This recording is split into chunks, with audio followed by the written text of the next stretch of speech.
Assalamualaikum warahmatullahi wabarakatuh. Nama saya Muhammad Izwan bin Anwar. Pada hari ini saya akan membentangkan kesan sistem mandat yang diputuskan dalam Perjanjian Paris tahun 1919 terhadap politik rantau Asia Barat. Oke, pengenalan. Persidangan Damai Paris 1919 juga disebut sebagai Persidangan Damai Versailles 1919 merupakan sebuah perjanjian yang ditandatangani selepas tamatnya Perang Dunia Pertama. Persidangan ini dijalankan pada 18 Januari tahun 1919 lepas berunding selama 6 bulan yang telah dilaksanakan di Istana Versailles, Prancis. Persidangan ini melibatkan negara Jerman dan Turki Uthmaniyah dengan negara-negara kuasa bersekutu yaitu Britain, Perancis, Italia dan juga Jepun. Perjanjian damai ini memberi keuntungan kepada negara-negara kuasa bersekutu, tetapi tidak kepada negara Jerman dan Turki Uthmaniyah. Hal ini dikatakan demikian karena kesemua syarat yang dikemukakan oleh Perjanjian Paris telah disediakan oleh negara kuasa bersekutu. Perjanjian Damai Paris 1919 dilaksanakan adalah untuk menyekat kuasa negara Jerman dari aspek politik dan juga ekonomi. Perkara ini dapat dilihat apabila negara Jerman terpaksa mengembalikan sebuah kawasan yaitu Alsace-Lorraine kepada negara Perancis akibat berlakunya perubahan sempadan di antara negara Belgium dengan Denmark. Seterusnya, pihak Jerman juga telah kehilangan sebuah empayar yang ditakluknya semasa memenangi peperangan kepada negara Britain. Selain itu, Jerman juga kehilangan kuasa ketenteraan yang tidak pernah berlaku sebelum ini karena bilangan tenteranya telah diterhadkan oleh Perjanjian Damai Paris 1919 kepada 100.000 orang sahaja. Gugusan pulau kepunyaan negara Jerman yang terletak di utara Khatulistiwa juga telah diambil oleh pihak Jepun.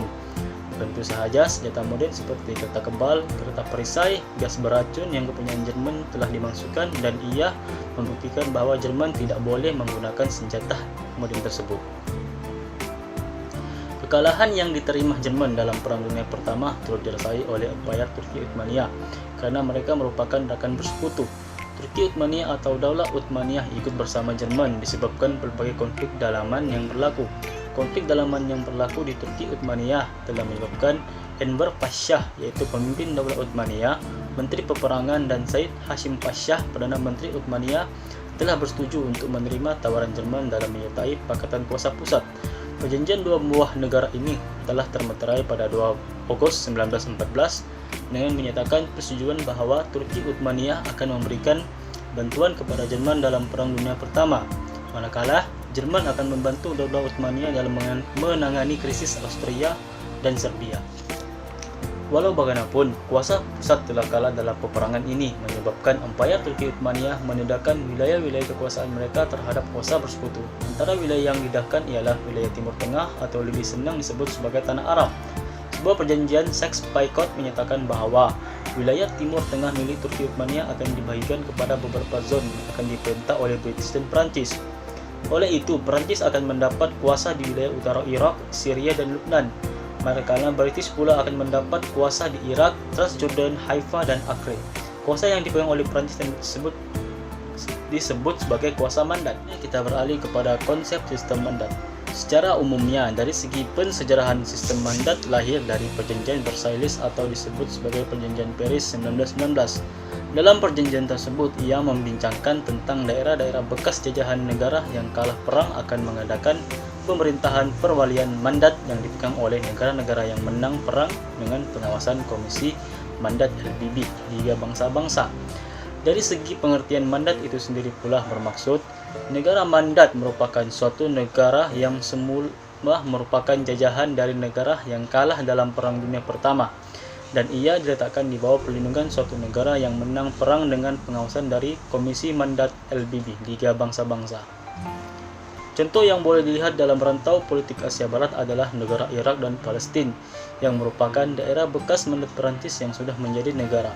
Menurut Kamus Dewan edisi keempat, mandat membawa maksud amanah yang diberikan oleh orang ramai atau suatu kumpulan kepada wakil mereka dalam mesyuarat dan lain-lain untuk mengemukakan pendapat, serta ia membawa maksud kuasa yang diberikan oleh pihak yang lebih tinggi.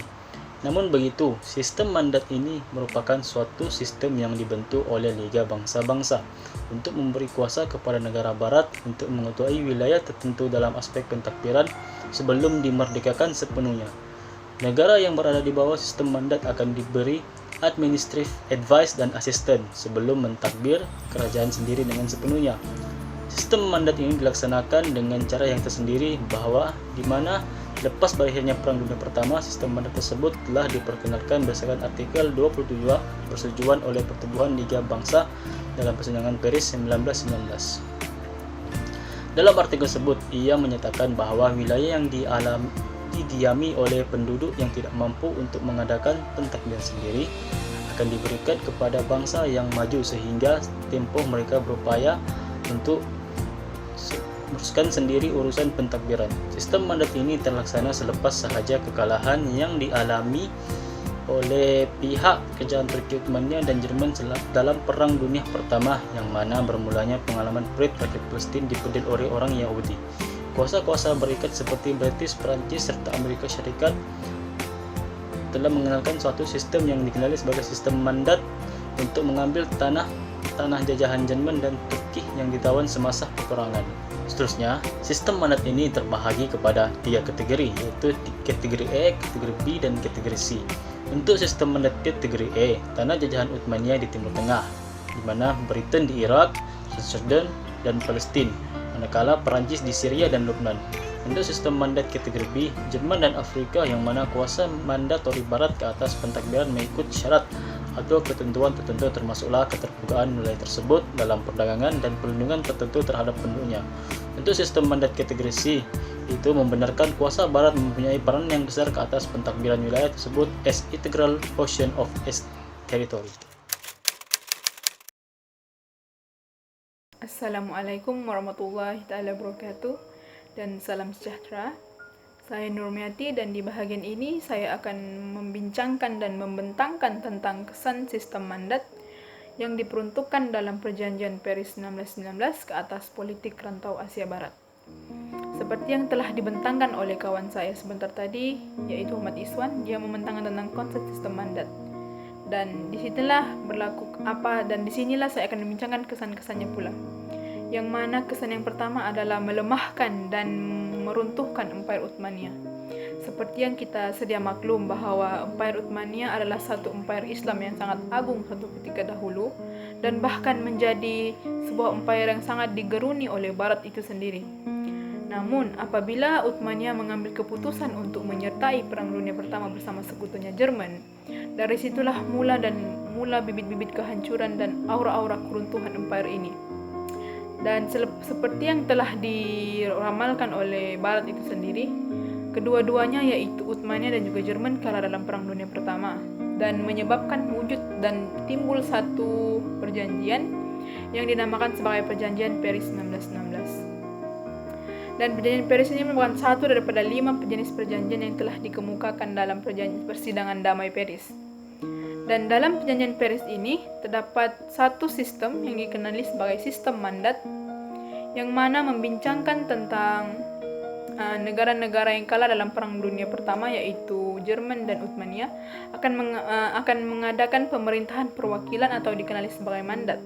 Dan mandat itu sendiri dipegang oleh negara-negara yang menang dalam Perang Dunia Pertama, yaitu British dan juga Perancis, atau orang bilang the victors dalam Perang Dunia Pertama. Dan disebabkan sistem mandat itulah Uthmaniyah mulai mengalami bibit-bibit kehancuran, mulai mengalami aura-aura kemusnahan, di mana wilayah-wilayah jajahannya mulai diambil dan sistem orang bilang konflik dalamannya berlaku, tidak stabil, dan taktik Barat dan banyak lagi menyebabkan runtuhnya sebuah empire Islam yang agung, dan akhirnya terbubar pada 1924. Dan seterusnya ialah yang kesan yang kedua ialah berkaitan dengan isu dan konflik hak dan tuntutan yang membawa kepada peperangan antara Palestina dan juga Israel. Baiklah. Di sini seperti yang kita tahu, Israel merupakan sebuah wilayah yang terletak di bawah kekuasaan Uthmaniyah sebelum Perang Dunia Pertama. Tetapi apabila Uthmaniyah kalah dalam Perang Dunia Pertama, Palestina diletakkan di bawah mandat dan di bawah kuasa mandat British. Dan British dipertanggungjawabkan untuk memberikan persediaan kemerdekaan kepada Palestina. Tetapi British tidak membuat perkara itu, dan British sebenarnya telah memberi janji lebih awal ke atas orang Israel untuk menyokong national homeland di Palestina. Dan dari situlah mula wujud orang bilang konflik hak dan tuntutan orang Palestin ke atas British, yang mana sistem mandat ini dilihat sebagai satu peluang emas, peluang besar kepada orang Israel untuk membina national homeland mereka di Palestin. Dan dari situlah wujud penindasan yang berlaku antara orang Israel, orang Yahudi dengan orang Islam, dan ia berlaku hingga ke hari ini. Dan kesan yang terakhir pula ialah isu tuntutan hak Syarif Hussein ke atas janji British. Seperti yang kita tahu dan seperti yang kami telah jalankan kajian, Syarif Hussein ini sebenarnya merupakan seorang pemimpin berbangsa Arab dan merupakan seorang emir yang berasal daripada Mekah. Jadi, sebagai taktik British untuk mengalahkan Pakatan Jerman dan Utsmani, dia telah mengadakan janji dan membuat perjumpaan dengan Syarif Hussein untuk sama-sama melawan pakatan tersebut. Dan pada ketika itu, orang Arab di bawah kekuasaan Utsmaniyah dan mereka sangat ketika itu mereka memberontak dan inginkan kemerdekaan daripada Utsmaniyah. Dan sebab itulah bagi Syarif Hussein, pakatan inilah pakatan ini dianggap sebagai peluang orang Arab untuk bebas daripada cengkaman, orang bilang bebas daripada kekuasaan Utsmaniyah. Tetapi malangnya British dilihat memungkiri janji. British pada awalnya mengatakan apabila Perang Dunia Pertama ini selesai, maka Syarif Hussein akan dijadikan sebagai pemimpin orang Arab dan wilayah-wilayah Arab akan diletakkan di bawah dia dan dia akan jadi pemimpin bangsa Arab di situlah. Tetapi British nampaknya memungkiri janji karena melalui sistem mandat tadi wilayah-wilayah Arab telah dibahagi-bahagikan dan tidak seperti yang dijanjikan oleh British lah. Dan dari situ Emir Faisal yang merupakan anak kepada Syarif Hussein telah menuntut hak Emir Faisal tadi itu menuntut hak bapaknya yang merupakan Syarif Hussein ke atas janji-janji British, dan dia telah pergi ke Paris Conference untuk menuntut hak tersebut. Tetapi orang bilang ditolak mentah-mentah oleh the victors. Berbagai perkara dan tindakan yang dilakukan oleh Emir Faisal untuk mendapatkan hak tersebut, tetapi gagal sehingga jawatan beliau diluncurkan. Dan bagi kesimpulan kepada esei ini dan kesimpulan kepada perbincangan ini, ia dapat disimpulkan bahawa sistem mandat yang telah diperuntukkan dalam perjanjian Paris 1919 telah memberi orang bilang kesan yang sangat mendalam ke atas negara-negara Arab, khususnya Palestina, Syria dan juga Lebanon, itulah negara-negara Arab di situ. Karena ia wujud penindasan orang-orang Barat dan juga orang-orang Yahudi itu sendiri, sehingga membawa kepada peperangan dan pemberontakan orang-orang Arab.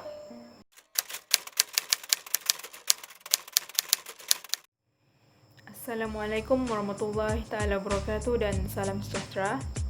Saya Nurmiati dan di bagian ini saya akan mengulas sedikit tentang artikel yang kami pilih, yaitu yang bertajuk Kesan Perjanjian Mudros dan Perjanjian Versailles ke atas Daulah Utsmaniyah, yang ditulis oleh Muhammad Hafiz Othman. Baiklah, artikel ini telah mengemukakan dua jenis perjanjian, yaitu Perjanjian Mudros dan juga Perjanjian Versailles, yang mana dikenali juga sebagai Perjanjian Paris 1919. Di bahagian ini penulis telah mengemukakan dua jenis perjanjian, tetapi saya akan membincangkan secara lebih mendalam yang berkaitan dengan Perjanjian Versailles, yang mana menjadi topik dan isu utama dalam esei berkumpulan kami. Di bahagian awal, penulis telah mengemukakan tentang Perang Dunia Pertama yang berlaku pada tahun 1918 yang melibatkan Jerman, Utsmaniyah dan Austria-Hungary menentang kuasa bersekutu yaitu British, Rusia, Perancis dan Italia, yang mana kedua-duanya berlaku disebabkan oleh beberapa faktor, yaitu imperialisme moden. Imperialisme moden seperti yang kita sedia maklum merupakan satu keadaan di mana negara yang besar atau negara yang kuat menjajah negara-negara yang kecil atau yang lemah. Di sini juga menyebabkan orang-orang Eropah yang saling bersaing antara satu sama lain untuk mendapatkan wilayah-wilayah jajahan yang baru.